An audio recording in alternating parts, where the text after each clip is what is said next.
Hi. Okay. So this week's discussion is about negative stereotypes on aging in the media.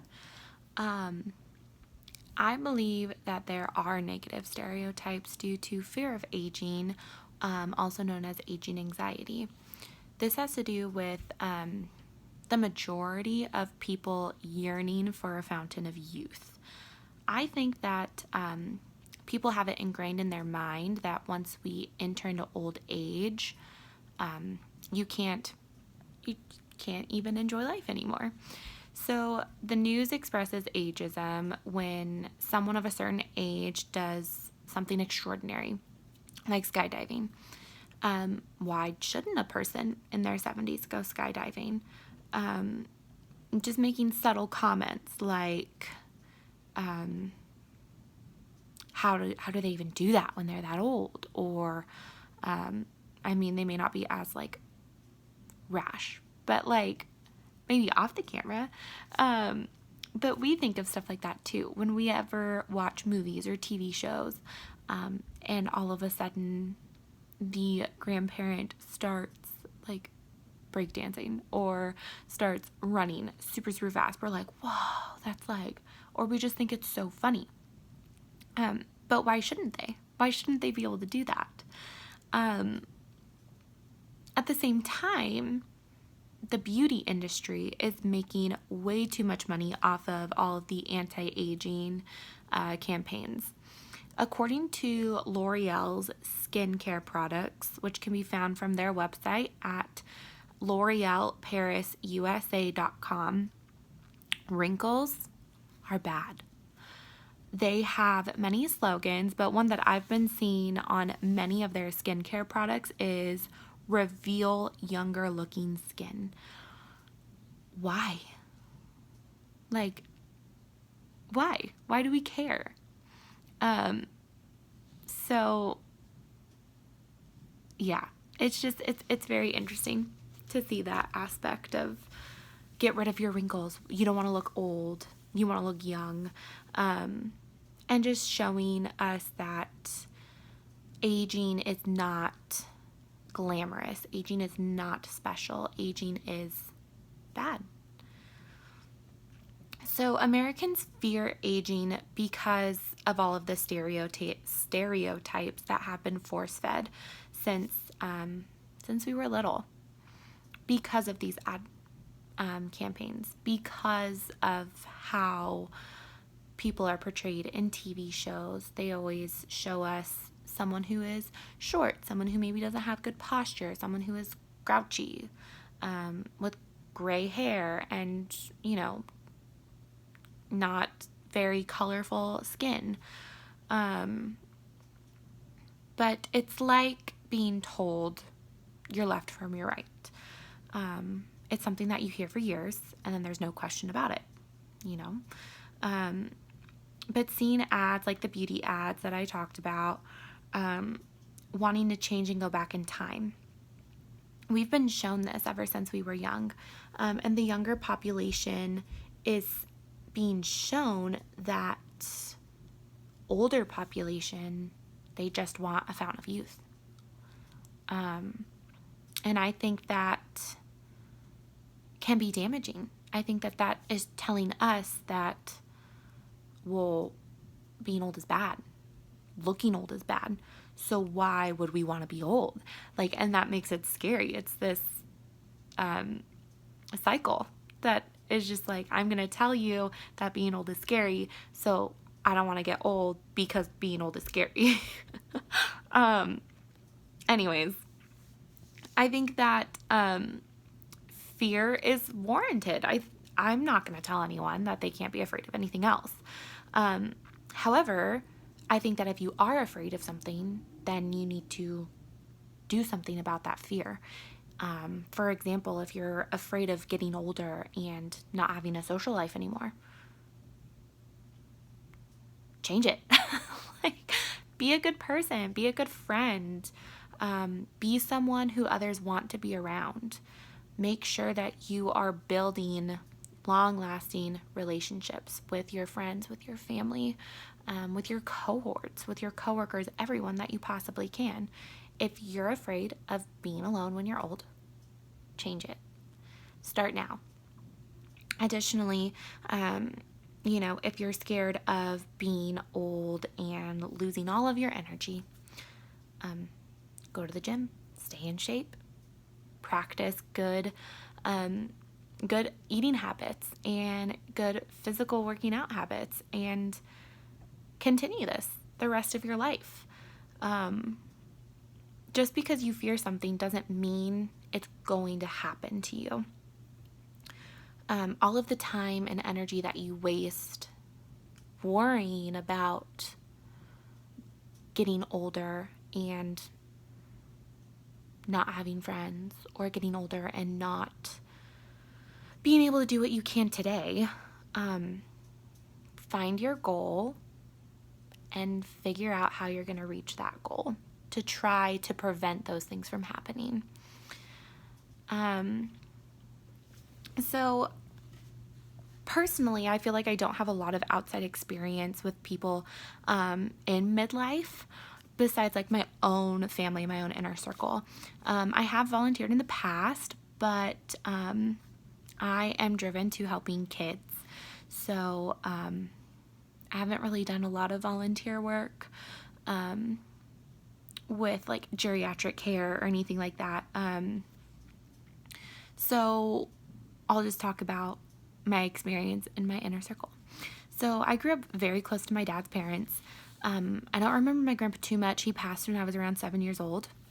But my grandma, on the other hand, I spent a lot of quality time with her. I have, and I always will, whenever I talk about her, put my grandma on a pedestal. I just think that she was an incredible woman who just had a lot of knowledge and a lot of experience to share with me. She passed my senior year of high school, but I would go and spend the weekends at her house just on my own. And I wish that I could have asked her like my young adult questions to see how she went through life at my age, and see how it's different, and just kind of get her perspective on how the world is today was always fun for me. So getting my alone time with grandma was a bit of a challenge. My dad had 6 siblings, and most of them had 3 or more kids of their own. But I would beg my parents, like, can I go spend the night at grandma's house this weekend? Can we go over to grandma's for dinner? Can we, all of this stuff, so that I could just go over. So needless to say, I have a lot of vivid memories with her. But I have 2 that stick out that I think about pretty regularly. So one of them was my grandma. Whenever I would go over to her house and spend the night, she would make my favorite snack, which was her homemade applesauce. But she would leave like chunks of apples in it for me because she knew that's how I liked it.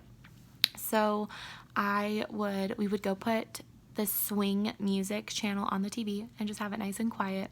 And I would sit at like the bar of the counter, or she would let me help her like get the apples prepped or add the cinnamon or something, depending on from trip to trip. And I would ask her all of these questions about how she did it, raising 7 kids, about her marriage, about everything. But I just see grandma in the kitchen, and I hear the music playing, and I think about that just about every time that I get in the kitchen and I cook, and whenever I get to make a meal from her recipe book. So that is just something that I cherish. The second one I think is funny, but it was one night after I had spent the night at her house, and I was making the bed, and she popped her head in, and she taught me how to fold the corners of the loose, your loose sheet on your bed.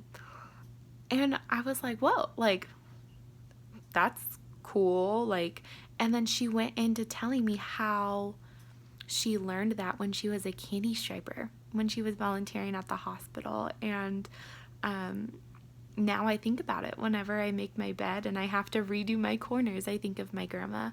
And it's so interesting to me now because I lived for these stories growing up with her. I didn't know why I had such a great connection with her. I just did.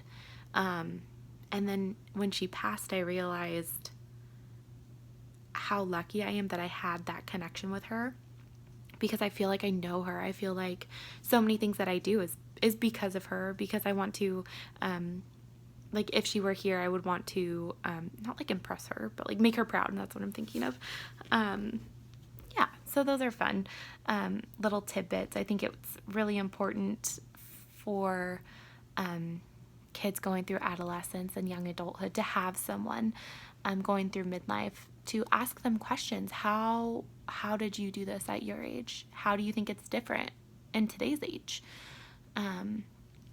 So yeah, I think that a few benefits from aging would be stability, through financial stability and social stability, having your own, inner circle, having your own family, being stable, having wisdom and experience and optimism. I think that being stable and having experience and having this strength of life behind you can create a sense of optimism, of just fulfillment, and that shows. I look forward to stability.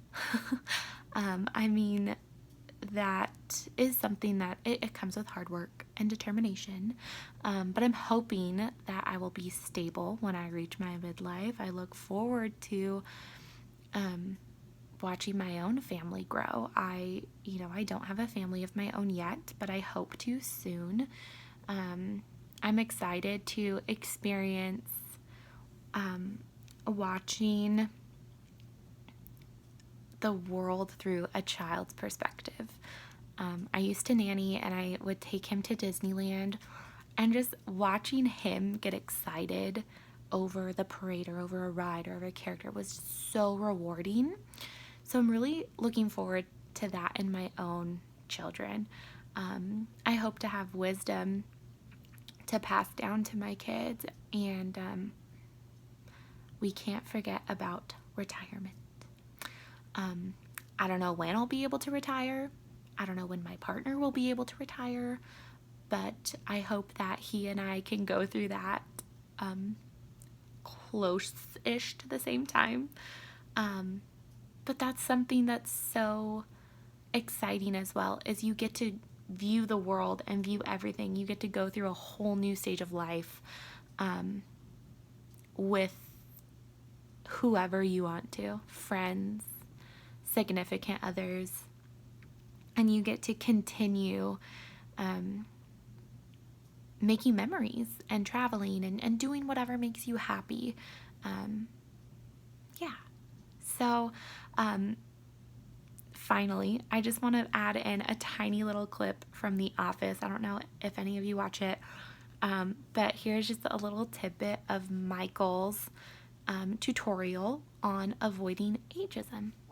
Why do we as a society hate old people so much? Because they're lame. No! Creed, no, they are not. In fact, many cultures revere old people because of their storytelling ability, like the old lady from Titanic, or the funny things that they can do, like Where's the Beef?